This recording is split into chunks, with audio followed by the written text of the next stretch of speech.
Hello and welcome to this lecture number 1 of week 3 of the course on control engineering. My name is Ramkrishna. I'm from IIT Madras Electrical Engineering Department. In the first two modules, we had largely looked upon description of system. We also called it a plant, a process also in some cases. And we largely defined it as some kind of an input-output relationship. We also saw how, given an impulse response of a system, how does it respond to different kind of inputs, could be a step input and so on, and how with the help of convolution integral, I can find the output of a system to a certain input signal given its impulse response. We also define the notion of a Laplace transform and saw how it has its own advantages in terms of the convolution integral simply becoming a multiplication. We also saw how solutions or how solving differential equations neatly translate to just solving algebraic equations and so on. In this lecture, we will go a little deeper into defining those input-output relationships which describe the system in terms of what we call as the transfer function. So we will motivate with few examples or few plots, and then we define transfer function, how to find the transfer function, we list some properties and summarize this lecture. So here I plot a response of few systems with different kinds of signals. So the blue curve here is just the impulse response of a system with some initial condition. It starts from 5 and then slowly settles down to a value of 0. A step response, so this is the step response. The system starts with a 0 initial condition, and in the steady state, uh, clearly, so in the steady state reaches some value. Okay. Then we see what happens with respect to a step disturbance. So the yellow line, if the disturbance isn't in form of a step, it has some effect on the output. And lastly, if I look at an impulse disturbance, I just perturb the system a little bit. It again slowly comes back to 0. Okay. Then I have another system where the impulse response oscillates a bit before it goes to 0. So this is my impulse. Okay. And then I have a step response where the system starts from 0 and goes to 1 in the steady state. Then I have a step disturbance where the system when there is a disturbance input, its output becomes some number. This is say 0.2. And with an impulse disturbance, the system output takes certain values, like it just starts oscillating and eventually it goes to 0. Okay, so what can be inferred from the system responses and what causes the systems to respond in a certain way? Okay, so look at each of this, right? So here, so the system starts from, so say just look at step response of the signal here.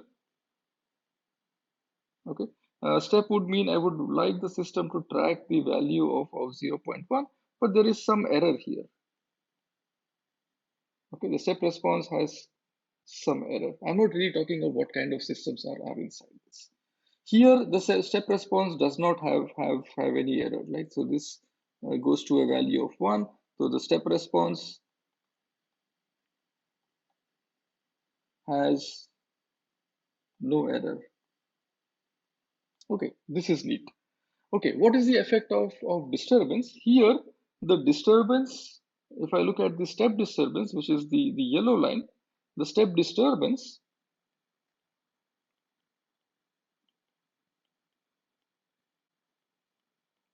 it increases, so it has some effect on the value of the output, right? It has some effect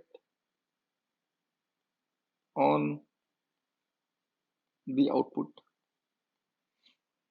Okay, and then the impulse disturbance, it has no effect in the steady state. Initially, there might be some transients, but we would be largely interested in what happens in the steady state. So the effect of an impulse largely comes to 0. Say, for example, If this is my pendulum, if this is the impulse, it again comes back to zero. So the disturbance effect is there in the transient, just right after the impulse is applied, but in the steady state, nothing happens. Uh, Same thing if I go to the right, what I see is that the step response has no error. The impulse disturbance also has no error. So let's call this ID, has no effect on output. Again, in the steady state, I'm looking at times larger than this one. Step disturbance again has some effect on the output. Okay, so what can we infer of is the why are these systems behaving in this way? We go a little say few more systems, right? So this response is just oscillatory. Okay, then you see there's a little curve in the blue. This has what I will call as damped oscillations. Okay, and then you see a little yellow curve here, which is fast to move and settles down to one quickly. This is slightly slower to respond, and this green one is the slowest. Okay, so this I have step response of 5 different kinds of systems. One response is just oscillatory, second has damped response, and the third one has a very fast response all the way till very slow response. Except this signal in the orange, everything converges to one at different speeds and in different ways. Um, Now look at also things on the right. Okay, so I have a system. The impulse response goes to zero, which is nice. Step response, this is my step response, goes to one. This is what I want to track, right? I want the system to track a step, which means here the system goes to the value of one. That is my reference value. Okay, I look at a step disturbance. Okay, step disturbance is by this yellow line. Initially, there are some transients, but eventually it goes to zero. So the step disturbance here has no effect on the output in steady state. Okay, and of course the impulse disturbance also does not have any effect on the steady state. So this is my impulse disturbance, this is my step disturbance, and so on. So we saw different responses, right? So here, starting with, if I may call the plot number one, here I have the reference R of t is a unit step, which is one, and then the output is less than one, which has some error. Here in system two, reference is still one of t, and the system output goes to one in the steady state. So there is no error. Okay, so this is one. And similarly, I can see that there is some effect of disturbance in both the plot number one and two in terms of step disturbance. Impulse disturbance, both are stable, right? Impulse disturbance is also could be, so I'm just I just recollect a little bit of the configuration of where the disturbance comes, right? So we had the controller, we had the plant, we had this closed loop architecture, and the disturbance kind of showed up here. It's slightly different than the impulse response. So disturbance shows up somewhere here in the block diagram. I think we did something like that in our lecture of week one.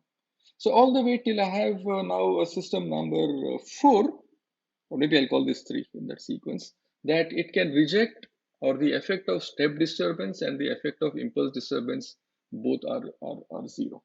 So even though there is some initial transient, eventually my system rejects the disturbance. I can also call this as this system reject the effect of disturbances.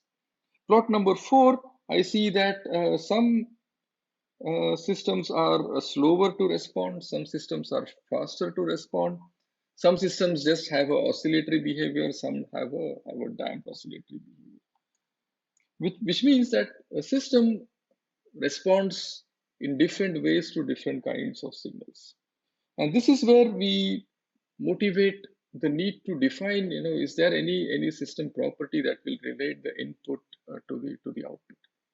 So how to find the response of a system for a given input signal. Okay, so let me start off with a very simple example. I have a V and I have a R. We know very nicely that these are related through the Ohm's law. Okay, and then what I learned in the previous lecture was the concept of Laplace transform. So I just take Laplace transforms on both sides. I do this. So here my input is V of S. Now I largely talk in terms of now uh, in the Laplacian domain. Output is I of S. I take the ratio of the output over the input and I get the resistance. So given V equal to 20 sine 10t, say some arbitrary signal, my V or the output over input. So this is V of S, which is omega over S square plus omega square. I of S will now be R times 200 over S square plus 100 because of this 20. Okay, and then I can take the inverse Laplace transform and get back my sine signal. Okay, this is a very simple example. I don't really need to go through the complexities of Laplace transforms.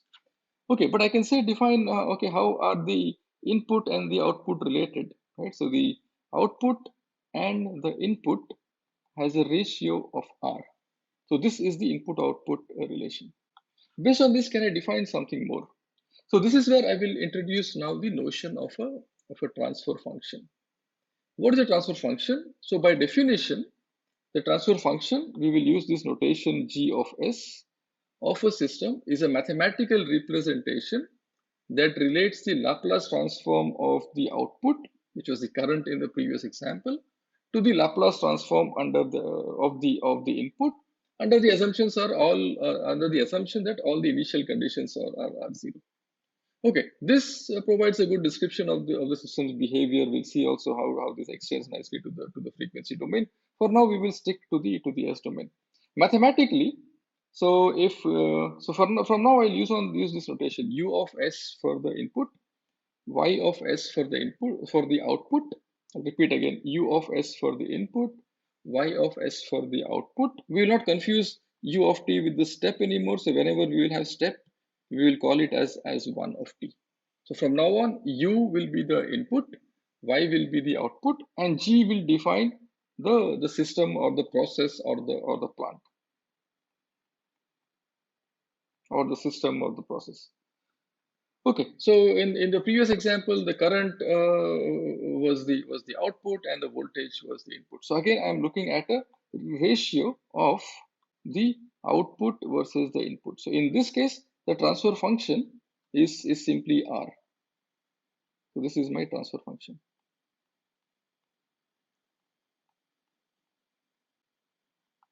Okay, this is a simple example. Why am I using such a complex definition?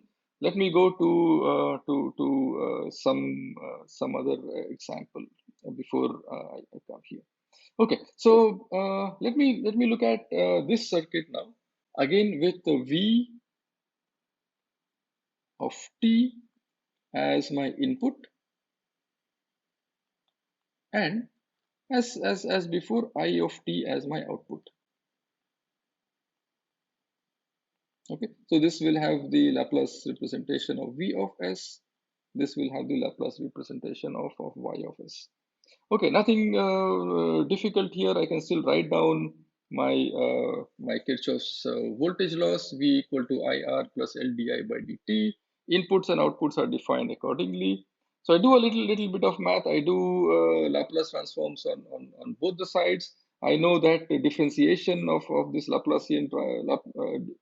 Laplace transform of a differentiation will just be S times I here and so on.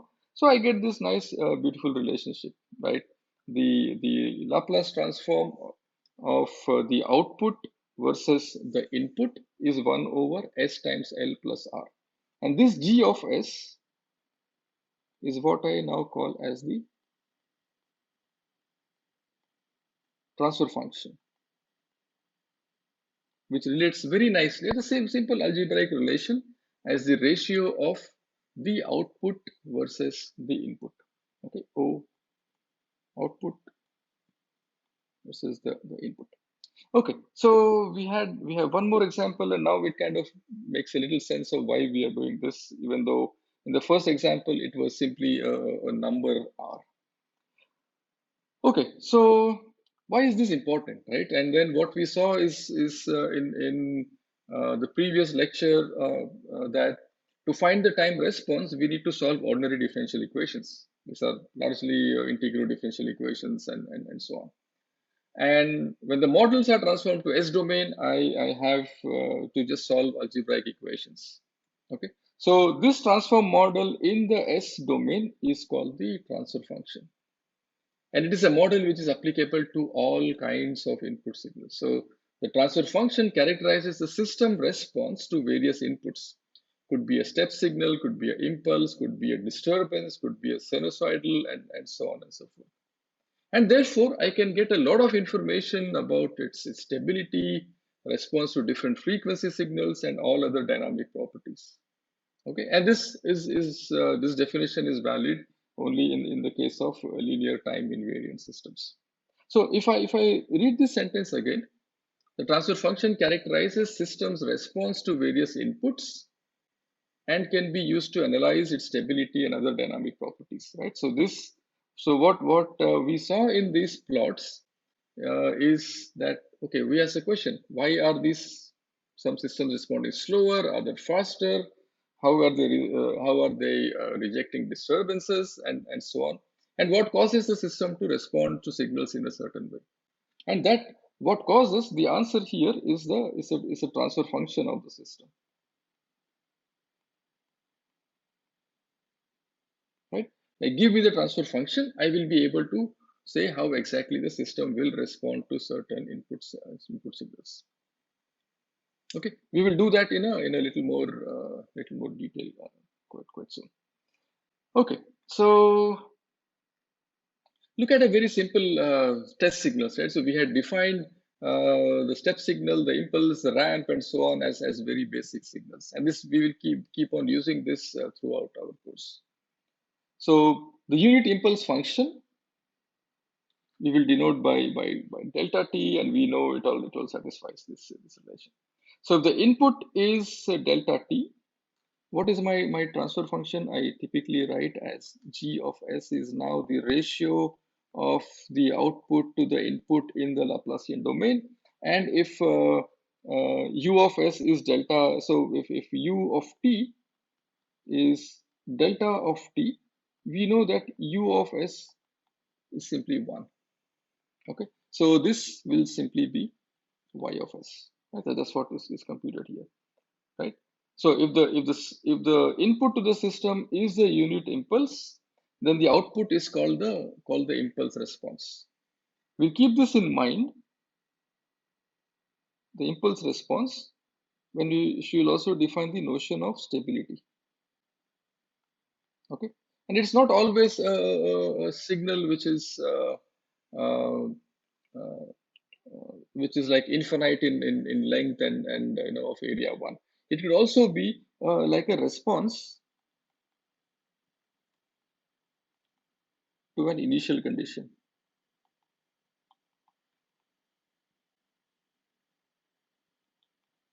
Okay, right. So the transfer function of the system with the unit impulse as the input is equal to the Laplace transform of the output.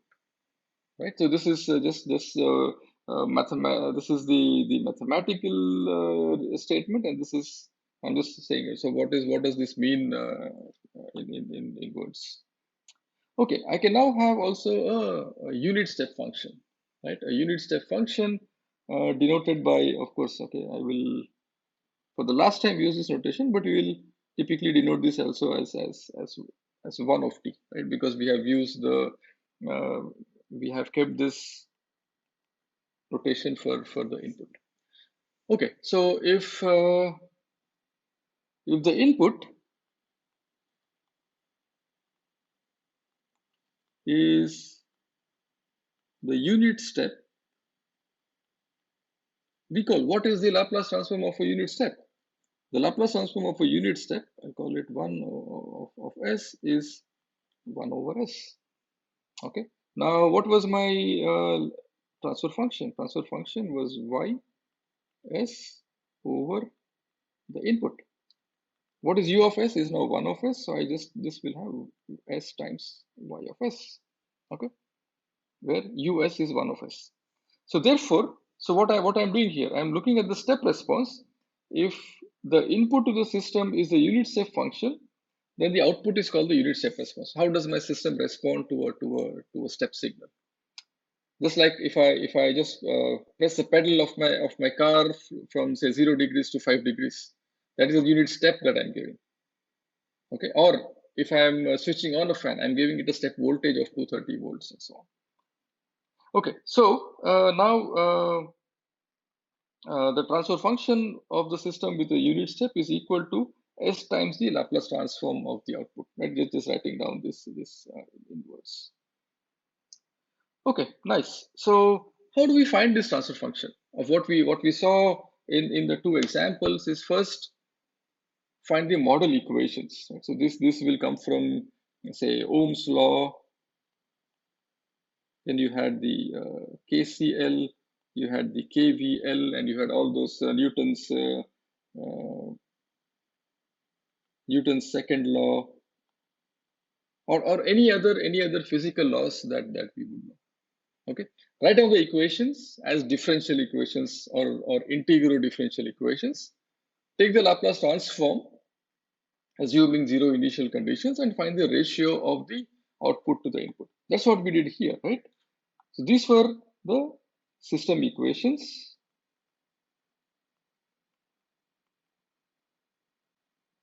Okay, start with system equations, write down the Laplace transform, and then neatly have a algebraic relation, which is just the ratio of the output, ratio of the Laplace transform of the output to the Laplace transform of the input. Okay, so why did I say integral differential equations? So let us take a circuit which has also a capacitor.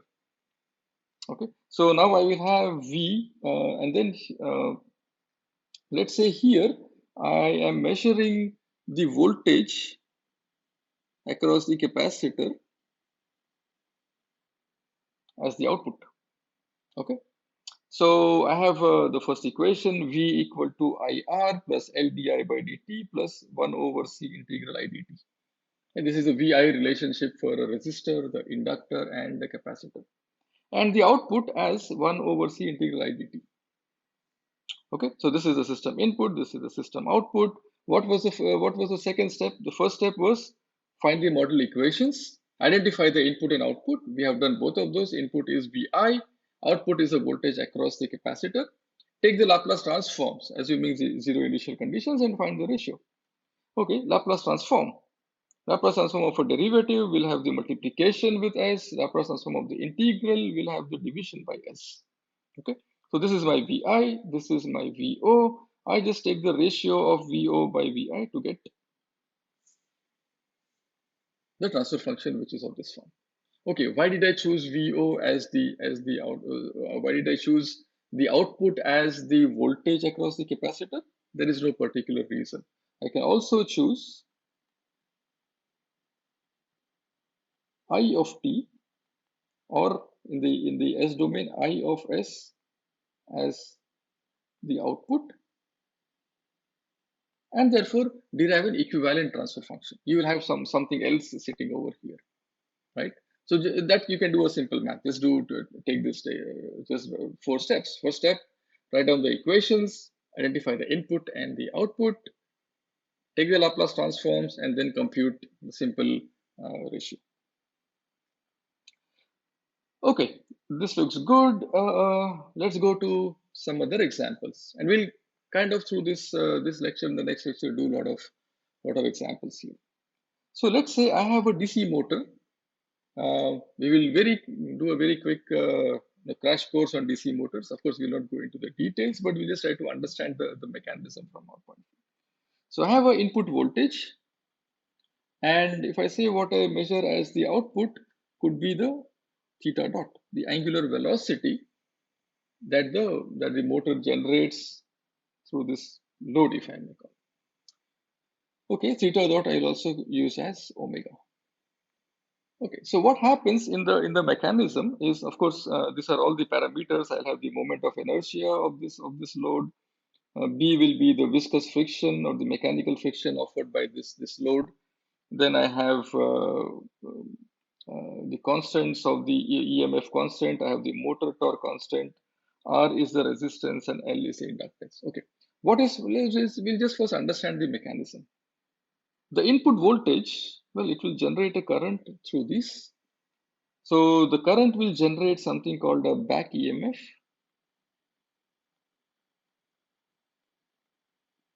Okay, and then two things. So the motor should generate a torque, and this torque is proportional to the current, and the angular velocity is depending also on the back EMF. Some text will use EB as this back EMF, but here we just use E. And okay, once I know, so the relation that captures the transformation from the electrical to the mechanical energy is essentially this: how the torque and angular velocity are related respectively to the current and the back EMF. Okay, since we are assuming everything is linear, we will have something like this now.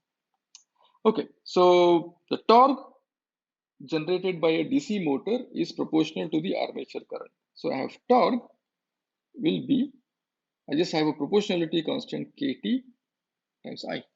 Okay, this is all we need to know, right? How this actually happens, we will not go into the details of that. Similarly, the back EMF is proportional to the angular velocity. So E will be KE times theta dot. Theta dot will also denote as omega. Okay, now these are the two relations which will tell me how my mechanical or my electrical energy is transformed to the mechanical side, and how this mechanical and the electrical part are related.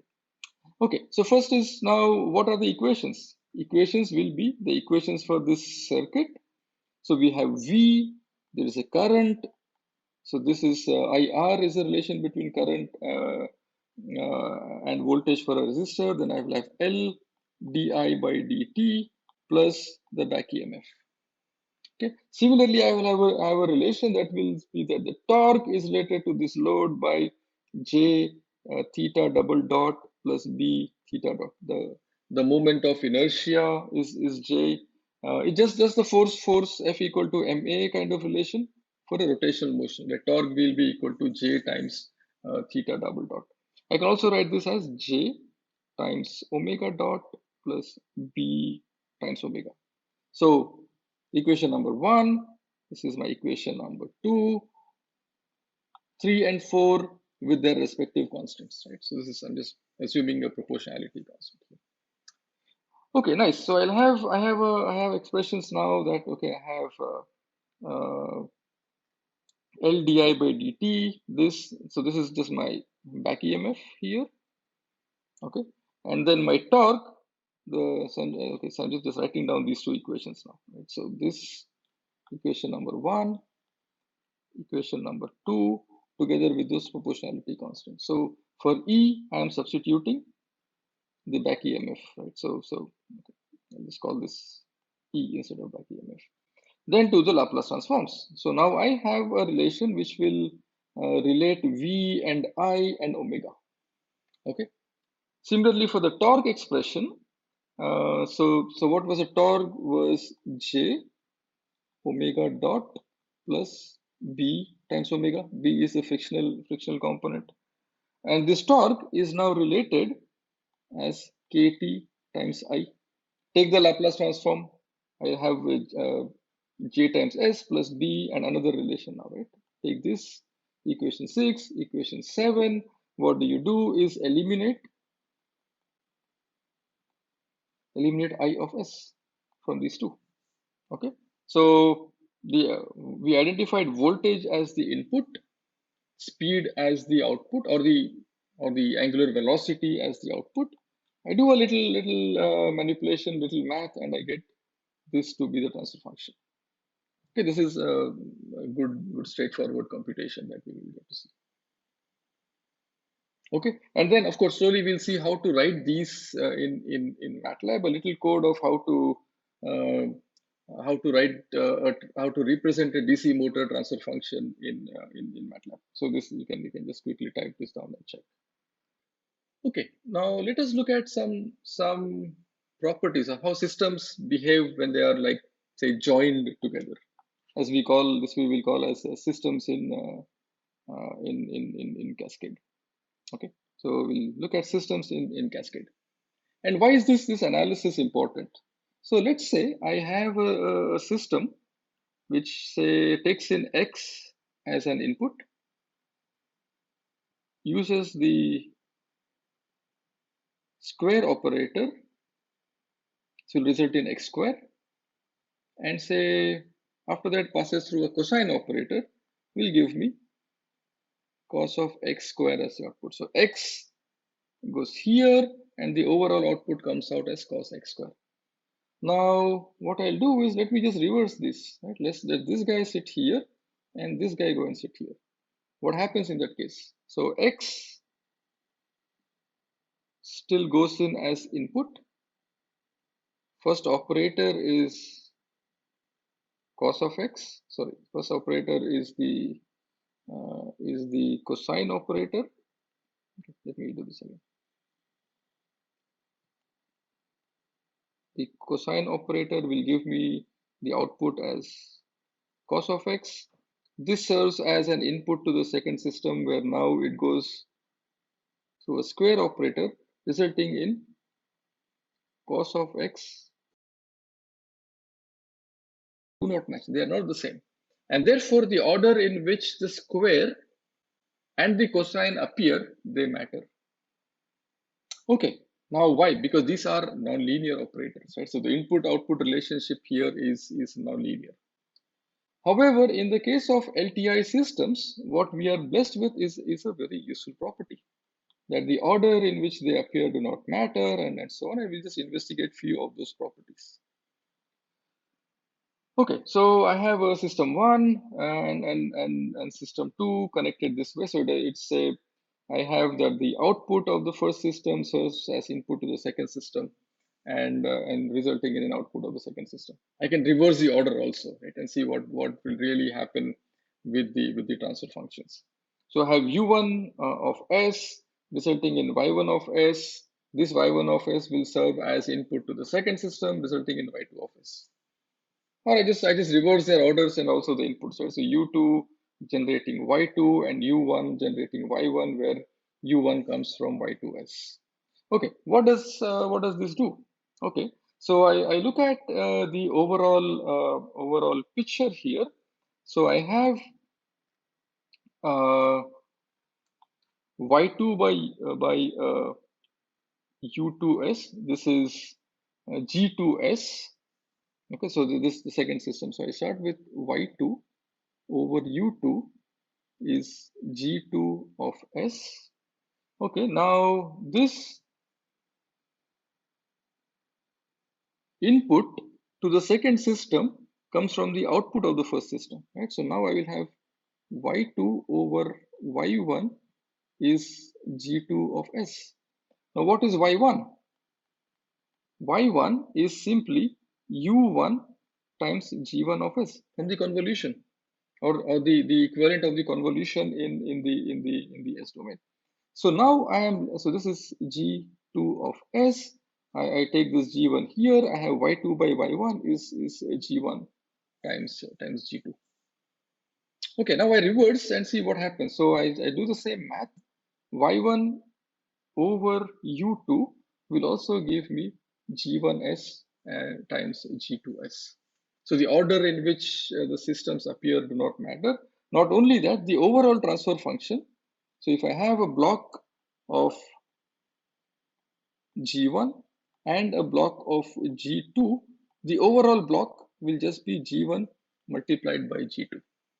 That's a nice property which an LTI system gives me in the S domain. I don't really need to do convolution and then another convolution and all. Everything becomes nice algebraic expressions, simple multiplications instead of convolution and so on. Okay, now I can also have systems in parallel. What does this mean? That UT goes through G1. So this will give me Y1 of T. Okay, and then what will this be in the Laplacian domain? So U1. Okay, this will be U of S gives me Y1 of S. Similarly, the same input goes through to G2, gives me Y2 of S, and here YT, Y of S will be Y1 of S plus Y2 of S, assuming there is a plus sign here. What is Y1 of S? That is G1 of S, U1 of S. Y2 of S is uh, G2 of S, U2 of S. So the overall transfer function overall Y of S is now G1 S plus G2 S U of S. Okay, this won't be a 2. Sorry, okay, let me read this.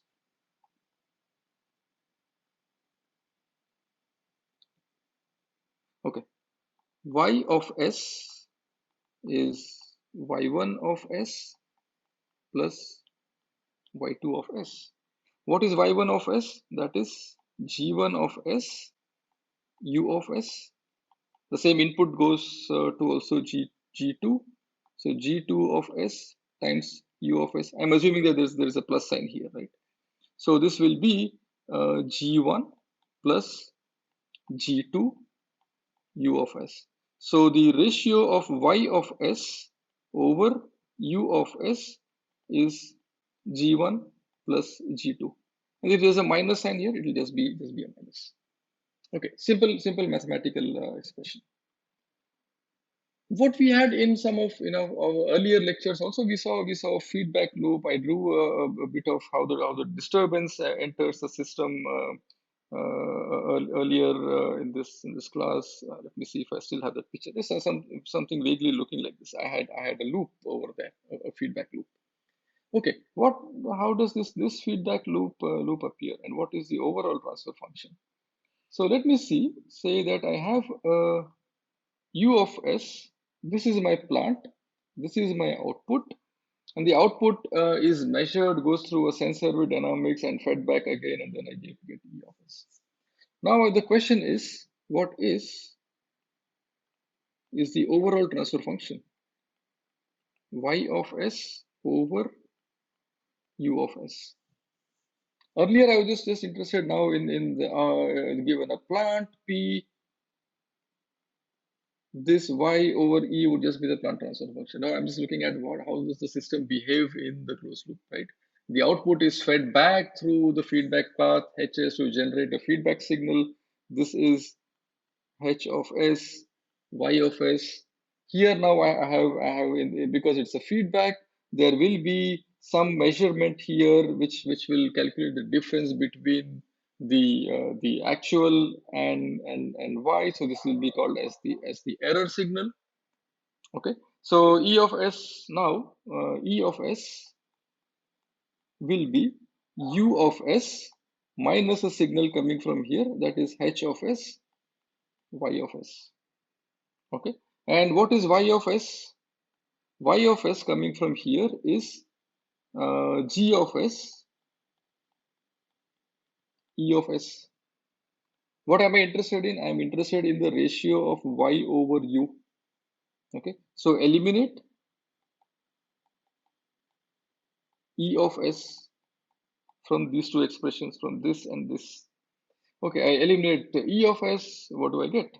I just do a little bit of math, and I get the closed loop transfer function from U to Y, represented as Y of S over U of S, is G over 1 plus GH.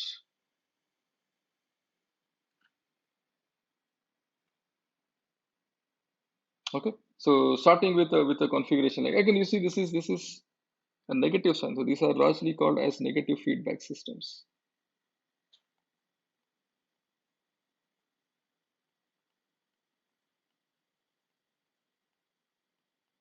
Okay, resulting now I can represent this as simply a system like this with just one input, one output, and a transfer function block. And also these things are also referred to as block diagrams. We will okay, classical text of control will do a lot of block diagram algebra. We will skip that. I will maybe post some references just in case you would be interested. But for those are, I think, not really required in this course. But if you are interested, I'll just post some notes in that process.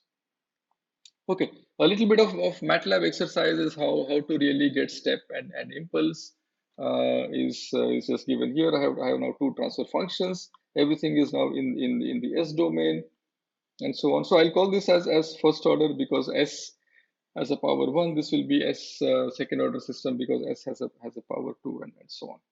Okay, this is a little MATLAB code. There are different ways to write transfer functions and so on.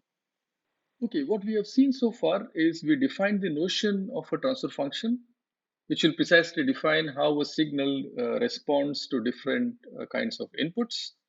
We defined the definition in terms of an impulse and a step response or impulse and step as inputs. We also looked at simple examples of a first order system of an RL circuit, a second order system comprising of an RLC circuit. Also, a nice example of a DC motor. We also saw how nice properties translate to in cascaded and feedback systems. As an exercise, can we draw the block diagram of the example of a DC motor in cascade and also in feedback? I'll do that as an opening exercise in the next lecture, in addition to deriving transfer functions of few other various systems. That's coming up. Stay tuned.